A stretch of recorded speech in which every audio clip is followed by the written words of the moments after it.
Hello friends, welcome to my YouTube channel study board plus with Prashant. Friends, आज की video में हम बात करने वाले हैं थ्री फेज ट्रांसफार्मर। इस वीडियो में फ्रेंड्स हम पूरा बेसिकली थ्री फेज ट्रांसफार्मर के बारे में जानेंगे और हम पता करेंगे थ्री फेज ट्रांसफार्मर कैसे वर्क करता है या फिर थ्री फेज ट्रांसफार्मर के क्या क्या कॉन्फ़िगरेशंस हैं, about constructions of three phase transformer और सबसे important three phase transformer connections.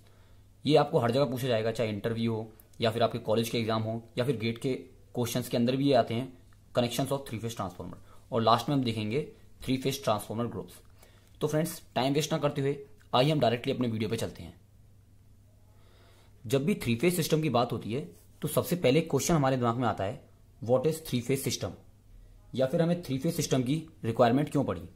तो फ्रेंड, ये थ्री फेज सिस्टम होता है is use to generate large amount of power. मतलब अगर हमें पावर लार्ज अमाउंट में चाहिए तब हमें रिक्वायरमेंट होगी थ्री फेज सिस्टम की। और अगर हमें इस लार्ज अमाउंट ऑफ पावर को ट्रांसमिट करना है टू ए लार्ज डिस्टेंस, तब भी हमें रिक्वायरमेंट पड़ेगी थ्री फेज सिस्टम की। तो अब हम बात करते हैं three phase transformer. Three phase transformer इस थ्री फेज सिस्टम में किस तरह से काम करेगा।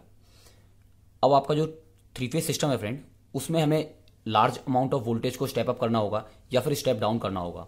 इस कंडीशन में हमें रिक्वायरमेंट होती है थ्री फेज ट्रांसफार्मर की। Means three phase transformer is use to step up of या फिर step down the voltage at various stages of power system network. हम इसे ऐसे ही बोल सकते हैं, three phase transformer long distance transmission में काम आता है। अब एक एग्जांपल से हम समझते हैं थ्री फेज ट्रांसफार्मर को। फ्रेंड, जो जनरेटिंग स्टेशन होते हैं, ये सिंबल होता है, उसमें हम जनरली पावर जनरेट करते हैं 11 kV पे। मैक्सिमम जो जनरेट होती है इंडिया में 25 kV पे होती है। अब अगर इस अमाउंट ऑफ पावर को हम ट्रांसफर करेंगे डायरेक्टली लोड सेंटर्स तक, जो अपना लोड सेंटर मान लीजिए यहाँ पर है, तो बीच में काफ़ी सारे लॉसेस होंगे फ्रेंड। मीन्स अगर हम 11 kV को यहाँ से ट्रांसफर करेंगे तो इतना ज़्यादा लॉस हो जाएगा, जो आउटपुट पावर होगी हमें उसका बेनिफिट नहीं मिल पाएगा। इसी चीज़ को दूर करने के लिए फ्रेंड हम यूज़ करते हैं थ्री फेज ट्रांसफार्मर, ताकि हम थ्री फेज ट्रांसफार्मर का यूज़ करके जो ये अमाउंट ऑफ पावर है इसको हम स्टेप अप कर सकते हैं जितना भी हमें रिक्वायर्ड वोल्टेज चाहिए। मान लीजिए हमने 11 kV है तो यहाँ पे 132 kV हमने जनरेट कर लिया। और इस जनरेटिंग स्टेशन पे हम डायरेक्टली हम ज़्यादा पावर को जनरेट नहीं कर सकते फ्रेंड, क्योंकि अगर हम ज़्यादा पावर जनरेट करेंगे उस कंडीशन में इंसुलेशन प्रॉब्लम आ जाती है अल्टरनेटर के अंदर। तो मैक्सिमम ट्रांसमिशन हम इंडिया में 25 kV पे कर पाते हैं, और इससे ऊपर करने पर हमें और ज़्यादा कॉस्ट की रिक्वायरमेंट पड़ती है, पैसा खर्च होता है, इसलिए हमें बेनिफिट नहीं मिल पाता है। और इसके ऊपर भी फ्रेंड मैंने एक अपना पूरा वीडियो बनाया हुआ है जिसमें आपको मैंने पूरा समझाया है कि जनरेशन, डिस्ट्रीब्यूशन, ट्रांसमिशन किस तरह से होता है in three phase power system network. तो अगर हम डेफिनेशन की बात करें थ्री फेज ट्रांसफार्मर के, तो अभी तक हमने जो समझा है ये डेफिनेशन है friend. Three phase transformers are use to increase power transfer capabilities from sending end to receiving end. जैसे कि आपने यहाँ पे देखा, यहाँ से हम ये सेंडिंग एंड है और ये हमारा रिसीविंग एंड है, इस तक हम पावर ट्रांसफर कर रहे हैं किसकी हेल्प से, थ्री फेज सिस्टम, और जिसमें हम यूज कर रहे हैं थ्री फेज ट्रांसफार्मर का। सेकंड पॉइंट है friend, to increase reliability of power system. बिल्कुल रिलायबिलिटी इंक्रीज होती है क्योंकि जो हमारे लॉसेज होते हैं वो रिड्यूस हो जाते हैं जब हम थ्री फेज ट्रांसफार्मर का यूज करके जो आउटपुट वोल्टेज इंक्रीज कर देते हैं अपने डिजायर्ड रिक्वायरमेंट के हिसाब से, to satisfy the power demand of consumer at load centre. तो जो यहाँ पे लोड सेंटर में हमारे कंज्यूमर्स हैं, हम उनकी डिमांड को फुलफिल करते हैं थ्रू थ्री फेज सिस्टम। अब फ्रेंड हम दूसरी चीज पे आते हैं, सेकंड जो हमारा पॉइंट है, configurations of three phase transformer. दो टाइप के कॉन्फ़िगरेशंस होते हैं इसमें, जिसमें सबसे पहला होता है ट्रांसफार्मर बैंक, जिसे हम बोलते हैं bank of three single phase transformer. और एक कॉन्फ़िगरेशन होता है हमारा single unit of three phase transformer, unit of three phase transformer. तो बेसिक डिफरेंस नहीं हो जाए फ्रेंड, कंस्ट्रक्शन थ्रू मैं आपको डिफरेंस बता देता हूं। जैसे आप देख पा रहे हैं बैंक ट्रांसफार्मर, इसके अंदर क्या होंगे, तीन सिंगल फेज ट्रांसफार्मर को हम कनेक्ट करके एक पूरा ट्रांसफार्मर बैंक बनाते हैं। मान लीजिए थ्री फेज सिंगल फेज के ट्रांसफार्मर हैं, सिंगल फेज ट्रांसफार्मर, और ये इनकी वाइंडिंग्स हो गई।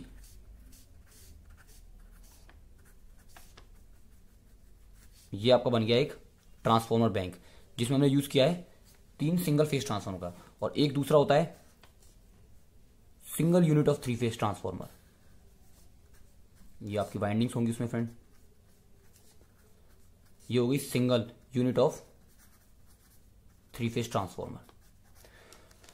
तो ये हो गए आपके कॉन्फ़िगरेशन दो टाइप के, और इनके ऊपर एक सेपरेट मैं वीडियो बनाऊंगा जिसमें हम बताएंगे डिफरेंस क्या होते हैं single unit of transformer bank में और जो ट्रांसफॉर्मर बैंक है और single unit of three phase transformer के बीच में क्या डिफरेंसेस होते हैं। अगला टॉपिक है हमारा construction of three phase transformer. जैसे कि फ्रेंड आपने देखा कॉन्फ़िगरेशंस में दो टाइप के होते हैं। अब कंस्ट्रक्शन में हम ये सिंगल यूनिट को कैरेक्टराइज करेंगे तीन वेज में, जिसमें सबसे पहला आएगा आपका three phase shell type transformer. Shell type transformer, इसमें आपके होंगी 5 लेग। ये मैं बताऊंगा क्या होता है लेग के बीच बारे में। एक होगा three phase shell type transformer, इसमें आपकी होंगी 3 लेग। एक होगा friend three phase core type transformer.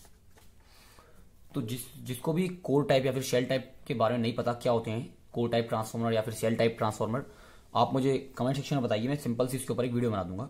अभी के लिए मैं आपको इतना बता देता हूँ, जो एक कोर टाइप या फिर शेल टाइप ट्रांसफॉर्मर होते हैं, अगर कोर टाइप की मैं बात करूँ तो जो वाइंडिंग्स होती हैं प्राइमरी या फिर सेकेंडरी वाइंडिंग्स वो साइड में होती हैं लिम्स के, ये कोर टाइप ट्रांसफॉर्मर हो गया। और जो शेल टाइप होते हैं इसमें सेंटर में होती हैं आपकी वाइंडिंग्स, जो लिम्स होती है उसके सेंटर में होगी। जैसे ये देखिए इस तरह से आपके सेंटर में होती है। ये हो गया आपका शेल टाइप। मतलब डिफरेंस क्या है, कोर में लिम्स के साइड में होंगी और इसके अंदर शेल में सेंटर में होंगी जो आपकी वाइंडिंग्स होती हैं। उसका हमारा टॉपिक बचा है थ्री फेज ट्रांसफॉर्मर कनेक्शंस। ये बहुत इंपॉर्टेंट टॉपिक है friends. Basically three phase transformer जो कनेक्शंस हैं, 4 टाइप के कनेक्शंस होते हैं three phase transformer connection. 4 type के होते हैं। नंबर फर्स्ट होता है हमारा डेल्टा डेल्टा कनेक्शन, सेकंड होता है स्टार स्टार कनेक्शन, थर्ड होता है डेल्टा स्टार, फोर्थ होता है स्टार डेल्टा।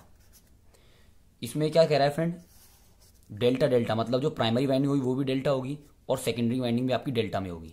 अगर मैं इसकी बात करूं, आपकी प्राइमरी वाइंडिंग स्टार में होगी और सेकेंडरी वाइंडिंग डेल्टा में होगी। तो इसके ऊपर मैं सेपरेट वीडियो बनाऊंगा। एक एक ट्रांसफार्मर को मैं इनके कंस्ट्रक्शन समझाऊंगा, कैसे काम करते हैं या इनके बीच में किस तरह का रिलेशनशिप रहता है वोल्टेज या करंट। अभी बस आपको याद रखना है आज की इस वीडियो में जो हमारा बेसिक है कनेक्शंस की अगर बात करें तो 4 टाइप के कनेक्शंस होते हैं। इसके ऊपर बात हमारा जो टॉपिक बचता है वो है थ्री फेज ट्रांसफार्मर ग्रुप्स। तो जो थ्री फेज ट्रांसफार्मर ग्रुप होते हैं ये भी फ्रेंड 4 टाइप्स के होते हैं। नंबर फर्स्ट जो ग्रुप होगा आपका no phase displacement, phase displacement. Second जो आपका होगा ग्रुप वो होगा 180 डिग्री फेज डिस्प्लेसमेंट। थर्ड होगा आपका -30 डिग्री फेज डिस्प्लेसमेंट और लास्ट होगा आपका फोर्थ +30 डिग्री फेज डिस्प्लेसमेंट। तो ये जो टॉपिक है आपका ट्रांसफार्मर ग्रुप्स का, transformer three phase transformer groups का, ये आपका डिपेंड करेगा थ्री फेज ट्रांसफार्मर कनेक्शन। तो पहले हम कनेक्शंस को समझेंगे और उन कनेक्शंस के बाद हम इनमें कुछ मॉडिफिकेशंस करेंगे फेज शिफ्ट या फिर फेज डिस्प्लेसमेंट के थ्रू, तब हम समझेंगे ये ग्रुप्स क्या होते हैं थ्री फेज ट्रांसफार्मर।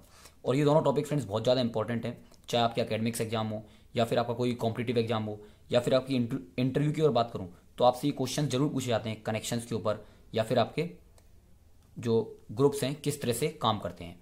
और प्रैक्टिकली ये बहुत ज़्यादा काम करते हैं थ्री फेज ट्रांसफार्मर के अंदर। तो ये था हमारा पूरा topic friend three phase transformer का।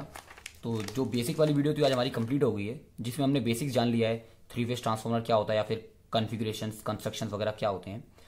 तो नेक्स्ट वीडियो में हम कंप्लीट करेंगे इन सभी को डिटेल में, कॉन्फ़िगरेशंस के बारे में देखेंगे जो हमने बताया था डिफरेंस क्या होते हैं, साथ ही हम कंस्ट्रक्शंस देखेंगे और मोस्ट इंपॉर्टेंट हम इन्हें देखेंगे थ्री फेज ट्रांसफार्मर कनेक्शंस। तो अगर आपको वीडियो अच्छी लगी है तो फ्रेंड लाइक कीजिए और ज़्यादा से ज़्यादा मेरी वीडियो को शेयर कीजिए और इस चैनल के साथ बने रहिए फ्रेंड्स अगर आप चाहते हैं इंडस्ट्रियल ऑटोमेशन, इलेक्ट्रिकल और मैकेनिकल से रिलेटेड वीडियो देखना चाहते हैं। And please don't forget to subscribe my channel. Thank you.